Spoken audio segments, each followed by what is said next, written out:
Mitchell has his head up, takes the feet. Oh, my! Donovan! Get that weak stuff out of here!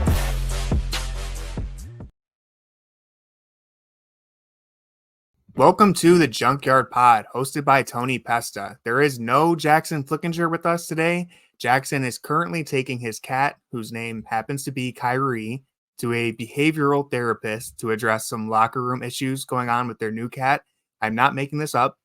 Kyrie is being a troublemaker from what I understand. So we're wishing Jackson the best, and I hope at the least he manages to get a few first-round picks in exchange once Kyrie demands to be traded. But while Jackson is gone, we still have an exciting episode lined up because Corey Walsh is making his grand return back to the pod after a brief hiatus. Corey, welcome back.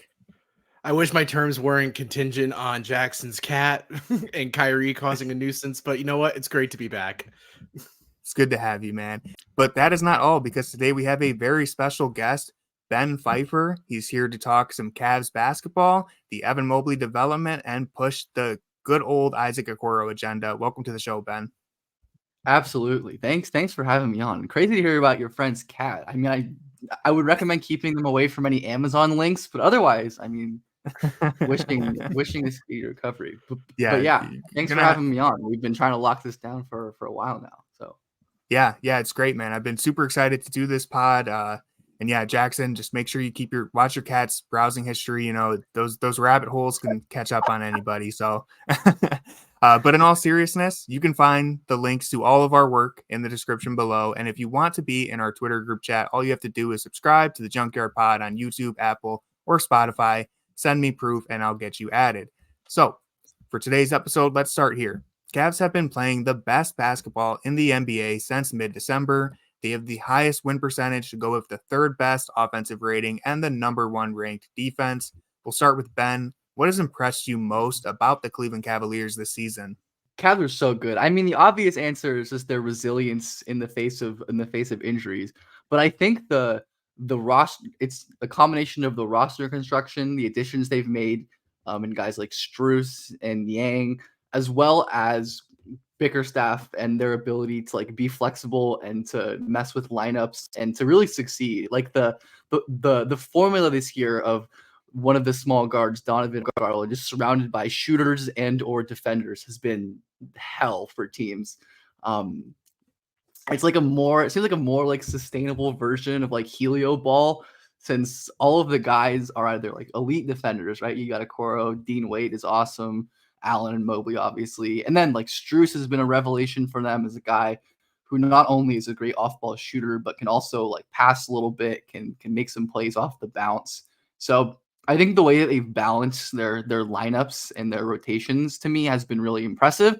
I mean, I'm sure I haven't followed them as closely as you two exactly, but from whenever I'm watching the Cavs, it seems like they're doing a good job getting guys, spacing out Donovan and like Karras, for example, who's been pretty good this season, been in my watches, right? Or getting Allen in good spots with Donovan as a partner and pick and rolls and stuff. And he's had some nice chemistry with Strus as well. And I just generally enjoyed how they're rolling out their guys. And man, it's just like everyone's playing well. We'll talk about it more, but Okoro is playing confident. Donovan's having like maybe the best season of his career. Like it's just fun hoops. It's really good. I'm a big fan of this Cavs team. Absolutely.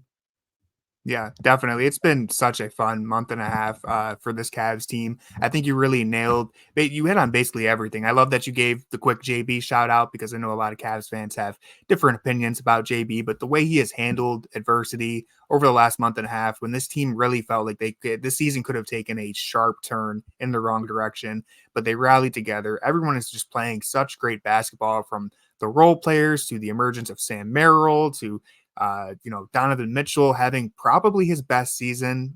Defensively, he's been great. Playmaking. The only thing that's really taken a small step back is his three-point shooting, but he's still a deadly shooter. And the Cavs are just playing all around great basketball. Corey, I want to switch this over to you, because the last time you were on the podcast, the Cavs were below 500, and the title of that episode was Cavs in Crisis. Now, I was clickbaiting a little bit, but the vibes were not great at that time. You got to clickbait every once in a while. You got to clickbait in the YouTube game, but the vibes weren't great. since that November episode, the Cavs are 28-10, which is the third best record behind the Clippers and Boston. They've really turned their season around. So, Corey, what have you seen from them, and where are you on this Cavs team? This Cavs team just embodies team basketball to a level that I don't think we have been able to see with success from this team in the past. I feel like past iterations of these teams have had examples where they feel like there's an equal dispersion of points, but it hasn't necessarily led to success. And this team is doing it on both sides of the ball. There's been times where I feel like the more you distance yourself from last year, you kind of realize that yes, there was some dead weight in the rotation that had to be thrown out at times just so you can let your other quality players take breaks and rest. And I feel like this team is so unique in the sense that I don't feel like I find myself in a situation anymore when someone's name gets called off the bench that I feel like you're kind of taking a step back in sorts. Me and Tony were just talking about before the pod how it truly feels like this team offensively can run the same sets with different players, which is truly like usually teams have to kind of scheme around their bench rotations and try to figure out ways to get any offense to generate so the starting lineup doesn't come back to an absolute mess. And I feel that JB and the staff have just done an incredible job with spreading out the rotations and not making it such a top heavy minute based rotation to where it's like, God, I hope Donovan is on tonight. Cause if Donovan's not on, then the rest of the team is going to trudge behind. It seems like Donovan can have a good night and the team still performs well. It doesn't feel like it's 1A and then you have to go all the way down to option 3 for something to hit. I mean, we've had a great example, like Ben said, is Strus.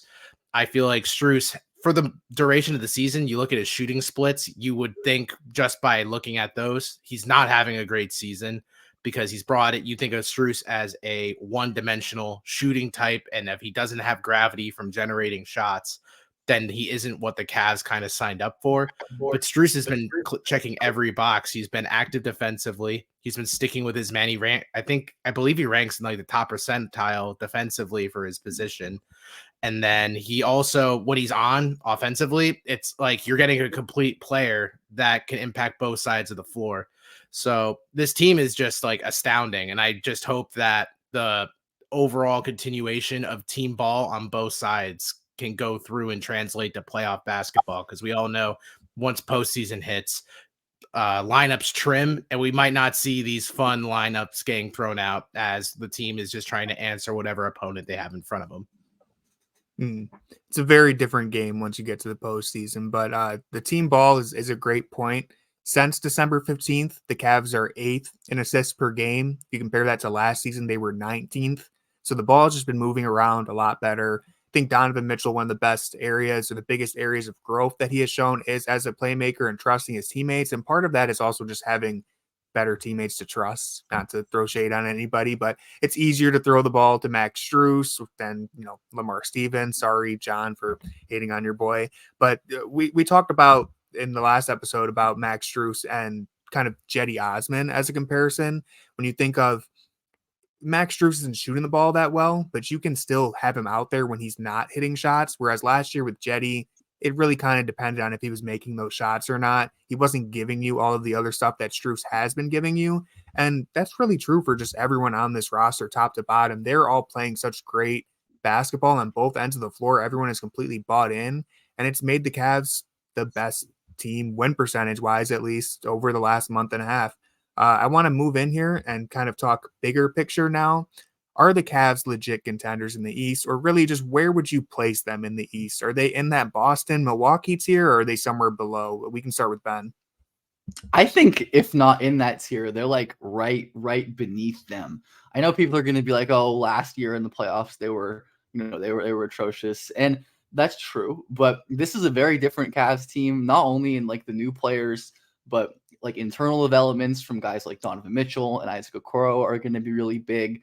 And I think the way that they've been able to function without their stars, the way that they've been able to like have diverse offensive and defensive approaches, use a lot of different lineups. And outside of like, again, Boston is obviously the main contender, and like Milwaukee like has a lot of problems. One, they have Doc Rivers now, and like I think Cleveland compared to a team like New York, who's obviously also rolling right now. But New York feels more reliant on having one or maybe two guys just going off and being really hot in terms of shot making, when the Cavs can win in so many other ways, right? It's not just like you have to rely on Donovan or Garland to go crazy. And obviously it helps if he's having 50-point games or whatever, but the Cavs can just spam side pick and rolls and stuff with like Strus or Garland and Jarrett Allen, or they can go to Mobley on some nights, or they can go to their secondary guys. And I think that is going to make them really sustainable in the playoffs offensively. And just having that experience of last year with this, like the same core, I think is really valuable, that they're going to have that experience of like what didn't work and what kind of led to their downfall. And, hopefully the coaches and the front office are aware of that, and they're going to game plan around that. But yeah, I mean, aside from the Celtics, I don't really think there's any team that I would like definitively take over the Cavs. Probably the Bucks if I had to bet, but like I think the Cavs would probably be third for me. I don't know if that means they're like legit title contenders this year, because that's obviously a high bar, but I don't think it's like impossible, even if unlikely. Yeah, that's completely fair. I often get attacked for being the optimist on Cavs Twitter, which is funny because I've consistently said that this team is at least a year or two away from really, really competing for a championship. But yeah, I mean, they're showing all of the right stuff right now. I still wouldn't pick them to win a championship. I wouldn't pick them to make it to the finals even. I think if they run into Boston, they've matched up well with Boston, surprisingly, but I still wouldn't pick them to beat Boston. I would be hesitant with Milwaukee just because of the pure star power. Like when you get to the playoffs, having Giannis and Dame on your team is going to help a lot more. But I mean, they're playing as good of basketball as you could ask. Like just Donovan historically is a huge playoff riser as well. Like throughout his career, he's been phenomenal in the playoffs. And like you have that established star who's been good in the playoffs before. Yeah. And that was one of their downfalls against the Knicks, was that Donovan just didn't have his usual series. I think we talk about the Knicks series all the time, so I won't go into it again. But if Donovan just has a regular superstar series, they might push that to 6 or 7. Maybe they even win, but we won't get into all that. Unfortunately, the situation they found themselves in with how last year's playoffs went, no matter what they do in the regular season, they're going to have that chip on their shoulder because they were a good regular season team last year. And of course, we know what happened against the Knicks. I think the difference is the process looks a lot better this year. I think the Cavs look better on both ends of the floor. I think they've been playing better. I think the supporting cast makes more sense around the core four. And you just have to hope that that core will step up and play the way that we expected them to play last year, because the simple truth is they just kind of played below expectations on top of all of the other things that the Knicks did to them. But let's move in and talk about that core, because Evan Mobley is back after his knee injury and kind of looks better than he ever did before. He's had a really, really strong return after that injury. And I know Ben is a huge Evan Mobley fan. So I want to ask you, how high are you on Evan Mobley, and where do you see his long-term ceiling? I am quite high on Evan Mobley for sure. And I agree that he's been excellent in the games that he's looked back, even like a game like the Kings game the other night where he didn't like score as much. He was obviously like an awesome passer in that game, super impactful on defense. And I think the improved spacing, the better role players is going to be really helpful for him to continue to find his stride. Like his chemistry with Garland has always been good. I think there's going to be some stuff with Strus, but yeah, I still believe in Mobley a lot. Like I think it's easy to forget how young he is because of how long it feels like he's been around, and the fact that he's been like one of the best defenders in the league since like the second he stepped in. And there's still so many like big areas that he can improve despite being a very good player. Like his scoring in like 8 to 12 feet being a very notable one. Like I don't necessarily think he has to become a 3-point shooter to be like viable as a great offensive player. But if he can like be knocking down those mid ranges, which I am kind of surprised that he's as bad as he is at that based on what he did in high school and college, which is unfortunate, obviously, but it is what it is. But just like having the guy who's like legit 7-footer, who handles like that, who passes like that, who drives and finishes like that, who works in transition like he does and turns defense into offense, it's just so valuable. And especially now that I think more than ever, the Cavs have the pieces to unlock that. Like they can play him in lineups with great spacing or with other great defenders. They have a bunch of good passers on the roster, which they like notably haven't had in the past with Mobley. So I'm still very high on Mobley. Like I think his ceiling is still pretty ridiculous. I mean, he's already shown that he can be like a top 3 vote getter for Defensive Player of the Year, right? Like he's already an elite top end defender. And then anything you add on to that is just kind of gravy. But yeah, I'm very happy he's back and looking good. The low pickup rip throughs that he's pulled out in a couple of these recent games, absolutely sick. Like where did that come from? But looks like he was working on that while he was gone. Which keep busting out new moves. Like let's see it. Let's see it. I agree. Let's see how crazy this can get. If he can start doing sham gods like Wemby, I mean, maybe people will finally start to see what I've been seeing. But I agree with everything you said. I'm glad you mentioned the 3-point shooting because I was going to ask that. A lot of people view Mobley's 3-point shot as like the X factor in his development. I kind of think it's more of like a cherry on top, really, because I think, especially if he starts making those mid-range shots, I'm not really concerned about the 3-point shot at all. If he can do that, he has been a little bit of a disappointment from that zone when you consider how good he was in the past, and just his form looks good. Like when he lets go of those shots, they feel good, and they just aren't really going in yet. He is shooting 77% from the free throw line this year, which is 10% higher than last year. So something's there. Something is starting to click for him a little bit in terms of that shot. So hopefully he continues to expand on that. And top 3 in Defensive Player of the Year last year at 22 years old, I believe. It's like he's people 22. Granted, crazy. People take for granted how quickly he became one of the best defenders in the world. Like it really, there wasn't much of a transition period. 3 months older he's 3 months younger than me, which is insane to me. And I hate thinking about it. But like the fact that it's easy to get like bored with players like him who are so good so quickly. And then it's like, oh, they're not developing. When in reality, Mobley was better like halfway through year 1 than a lot of rookies and young players are in year 3. Like, yeah, exactly. I mean, that's well said. And I think we take for granted his fluidity for a 7-footer because we see Wembanyama and Chet now. It's like you're not supposed to do a rip through move at that size. Like you're not supposed to be that good moving off the dribble. Corey, where are you at in Mobley's development? What have you been seeing from him? I've been pretty pumped with Mobley's development thus far. I mean, because you kind of think about like you watch the Cavs without Mobley, looking at them defensively, holding their own, and you're like, my God, imagine adding a runner-up for Defensive Player of the Year to this lineup. But what could even happen? It's like if the Cavs defense stayed the way it was, with everyone kind of playing a team sense of basketball, allowing Isaac to kind of operate more freely in sets. Imagine having 2 potential all NBA defenders on the floor at the same time. And then you see Mobley just kind of doing a freelance thing, moving around, causing disruption in the center, and then creating a transition off of it. I mean, how many players in the league can you see rip through the ball and then just take it up the court and just decide, you know what, this is a one-man fast break. Let's just clear a lane and just do it in 3 dribbles or less. I mean, maybe you would say that's like a Giannis-esque skill, and the fact that Mobley is even showing those flashes is just – it's like jaw-dropping at times. You kind of just, like Ben said, because the expectations were so high coming out, you kind of like – because he matched those expectations, it's not as exciting as being surprised that someone is like rising to that level so early. And now that we're seeing it on a much more complete defensive team, because yes, the defense was good last year according to most metrics, but the defense feels like more suffocating this year than it has in past years. It feels like teams are constantly struggling quarter to quarter. It's you crazy. see them altering their schemes, just trying to crack some part of this defense. And thus far, as we saw even just yesterday with Sacramento, like the Kings were struggling through 3 quarters, and then it was kind of like, we're going to throw everything at you in the 4th quarter. And if it just doesn't work, I guess we're packing our bags early and going home. They held them to 18 points in that 4th quarter. It was just suffocating defense. Crazy.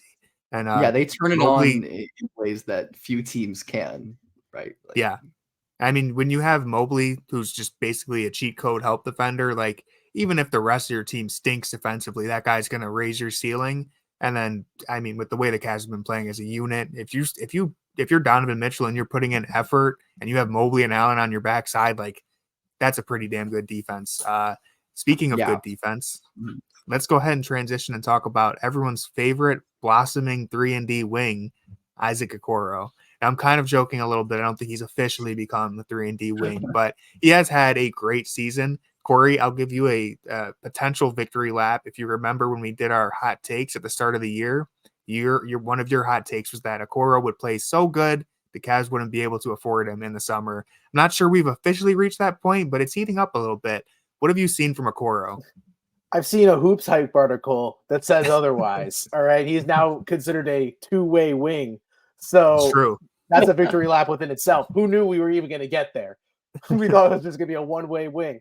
Isaac has shattered expectations. I've been so pumped with the way that Okoro's been playing. I feel like for the longest time when me, Tony, and Jackson would text, all Jackson would ever say is, how can he be improving if he's just making shots in the corner? Or it's either he makes the shots in the corner or he's getting ignored in the corner, and there's no in between. And I think, to give Jackson credit, I think Isaac hurt him because his offense has changed quite drastically. I mean, when is the last time you saw in the same game Isaac Okoro not only run a pick and roll set, but multiple? Not necessarily to success, that's to be determined, but the fact that the set was run is where the Baby magic steps. truly lies. Hey, that's a stew going. You know what I'm saying? The fact of the matter is the fact that Okoro is shaded. Like I was telling Tony, I thought you think because of the way he's succeeding offensively that he has drastically increased his volume, but it actually is kind of staying the same at a higher percentage. But it's also that his spots are changing drastically. I think he shot from the non-corner for 3-point percentage, 3% of his shot profile last year, and it's already up to 13. So the fact that he's taking at the top of the break transition threes, did you ever have that on your 2024 bingo card for Isaac Okoro? I certainly did not. And the way that the team has more confidence in him, I just don't feel like there can be a way in which he'll be played out so early of a playoff series as time goes on, not only ignoring the all defensive campaign he's putting on, because obviously that's highly valuable in a defensive playoff series, but the fact that offensively he just is moving without second guessing every single action he does has unlocked an aggressive version of Okoro that infinitely makes him a better player, because there is some threat out there besides if he's hitting shots. I guess I have to pay attention to it. Man, I can't believe I'm in the presence of two other Okoro believers. I've never felt so welcomed in my life. It's such a relief after doing most of these episodes with Jackson. But Ben, I know you've been a long-term Okoro believer, so I want to let you spread the gospel. I've been an Okoro believer since April 13th, 2019, according to my Twitter. So it's been a long ride for him. But I echo a lot of what you said about his confidence increasing. He took I'm looking at it right now. He took 20 above the break threes all season last year, and he's already taken 31 this year. Like, Man, it is a huge, even though the volume isn't super different. I do think the film absolutely confirms that the role and the confidence has changed. He is getting to the rim more often, which the numbers do back up. And Okoro playing with confidence as a driver is just as, if not more important to me than the shooting. Because he's quietly been a good shooter basically his whole career. He's been 35+% since his sophomore year. But the issue has just been the total record scratches when he's asked to attack a closeout or make a decision. We saw that, of course, in the playoffs last year, where if you ignore Okoro, it's not just that he can't hit the shots, it's that he can't dribble or make decisions off of them. But this season, he's looked so confident, attacking off ball. As you said, we've seen a couple pick and rolls or above the break threes. But the big thing, to me, has just been him being really confident, attacking. We've seen him hit some great Euro steps and controlled closeouts, and some just this looks like college Okoro, who was a really great finisher and had some really good stuff going to the basket that just hasn't been able to translate into the NBA. But it's here, and I think his passing has been a lot better this year, which he's finally. I think that's a skill he's always had that he's finally unlocking with the confidence. He's been great attacking downhill and hitting laydown passes to Jarrett Allen and whoever else.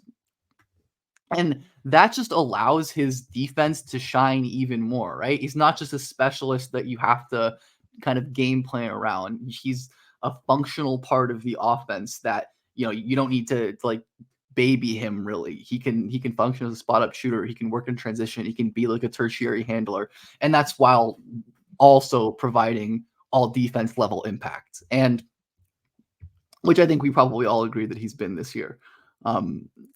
Like he's been so ridiculous on defense this year, man. It's crazy. Just we keep talking about the Kings game, but like some of the possessions he had on Fox were unbelievable. Like he's been so incredible on defense. I have unbelievable. The dunker spot shouted out these two stats, and I'm just going to steal from them.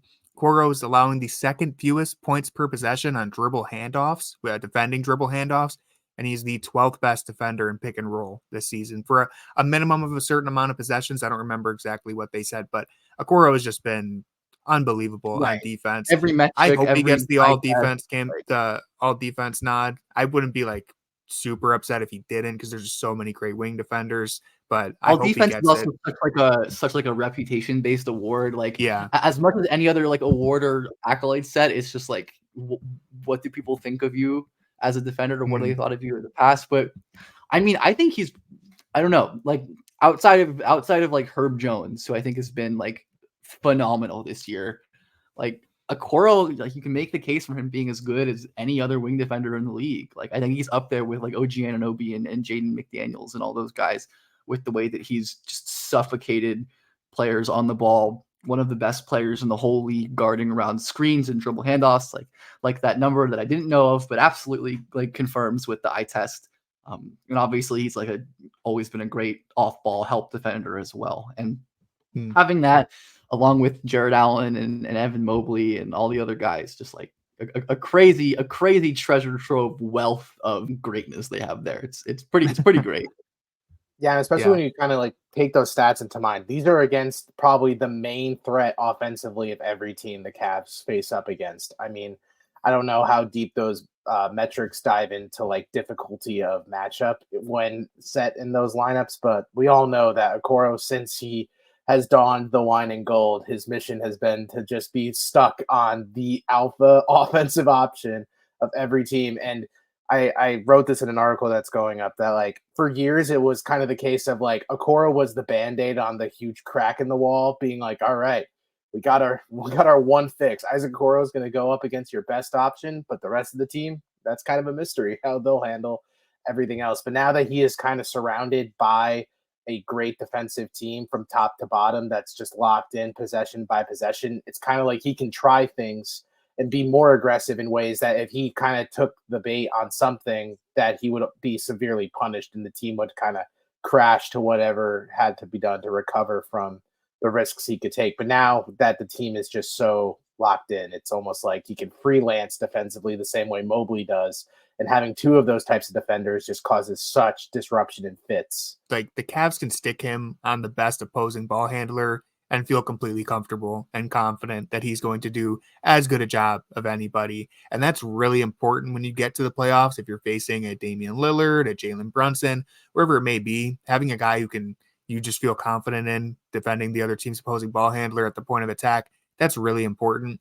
And I do think that Okoro throughout his development has been a little like, he's been really a victim of the fact that the Cavs timeline sped up so much on him. People forget he just turned 23 years old. If he was in a different environment where he was able to work on his offensive game a little more rather than, I mean, we've talked about it so much in the last 2 years, he's been just stuck in the corner, kind of forced to be that floor spacer guy that he wasn't really supposed to be coming out of college. That was supposed to be like a long-term thing for him. It was basically like year 2. It was like, hey, you got to start becoming a volume shooter, buddy, or you're going to be on the bench. And now that he has started to take little baby steps here and there, whether it's shooting from above the break, being more of a threat in transition, like he's doing enough to where he can stay on the floor. He's good enough offensively to stay on the floor. And now you're getting the best out of him, which is his defense. Yeah, because I mean, having the offense unlocks the defense, right? Because like teams can't totally ignore him. Like they can't just game plan him out, and he can be on the floor more. He can be on the floor in more types of matchups. There aren't like there are very fewer like lineups that he just can't play against because of the offense. And having like to deal with that defense for 48 minutes a night or however many minutes a night he plays it's no easy task for any team. even great offenses like we've seen the Cavs lock down all year. And I think Okoro, while Mobley is like the interior defense anchor centerpiece, it's as much about Okoro's ability to deny drives and to deny screen advantages and to help and to do his own help defense as well when other guys get beat too. I think we covered everything.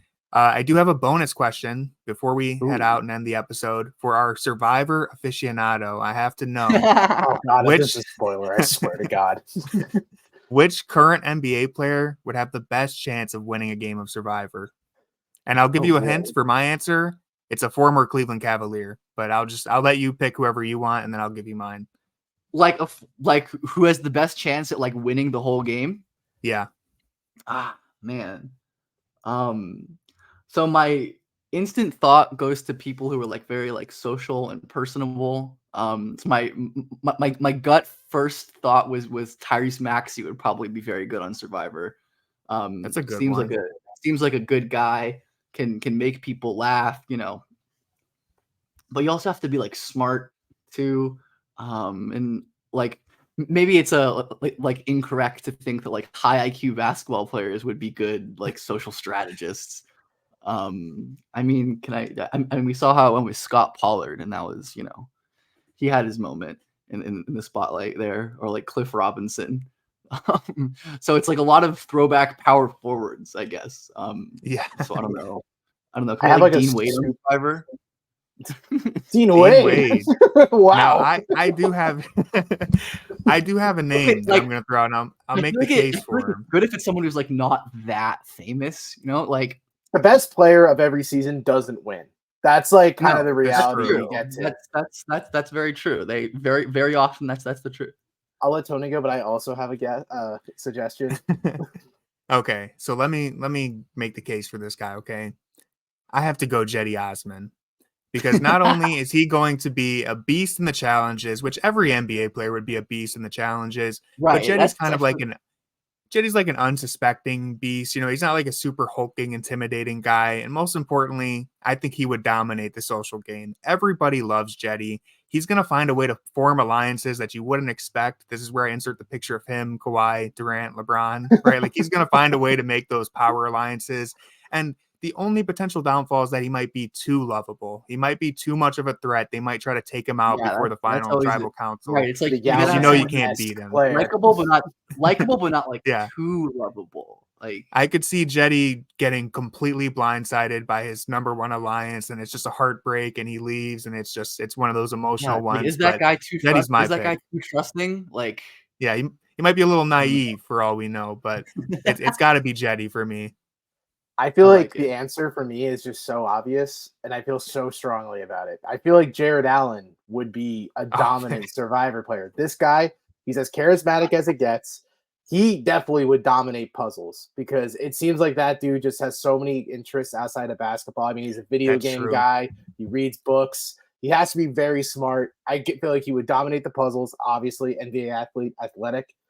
I feel like, but like you just said for Cedi, it's like, he's like, you'll get to like the final six, and then it gets to the point where it's like, hey man, Jarrett's real likable. He didn't get that immunity idol, so we should probably like try to blindside him now when he didn't see it. I feel like Jarrett Allen would be the one to find the hidden immunity idol. That could come into play. If anyone's going to find it, trees, and you would just see it like high level. I doubt anyone would know this, but it's like, yeah, are we gonna give this guy who just signed like $100 million contract extension? like that one season they had the baseball pitcher. Who won a minimum contract is gonna be good at Survivor? See, I could also see Jarrett. I could see Jarrett being one of those guys who, he seems like he loves his video games and stuff. I could see him having a rough time out there, and maybe he lets the team down in a challenge, and he says, you know what? The lights were brighter than expected. I let you guys down. I'm ready to go home. He won't quit, but he'll say, you guys should vote for me. And I mean, recently Survivor's had a lot of like basketball type challenges with like throw balls in like buckets or something or something. Oh yeah, he has to throw the coconuts into the net and some of those older challenges. I'm not on to the newer seasons of Survivor yet, so I haven't seen those. But Jarrett would be good at those. He's showing that touch from the mid range this year. So right, as long as it's like 15 feet and in. If they're asking him to shoot threes on Survivor, like if they need someone to do some dribble handoffs, some real quips. That's all I feel like. I feel like Jarrett's witty enough that he would give Probst a taste of his own medicine. That's a good answer. I can see it. It keeps the tradition of big men going on Survivor. So Yeah, definitely. And if anyone's like that old school power forward / center type, it's still Jarrett Allen.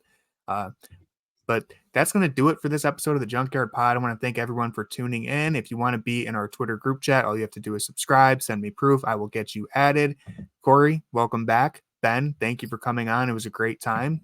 Thanks for taking the time out to do this, and go Cavs.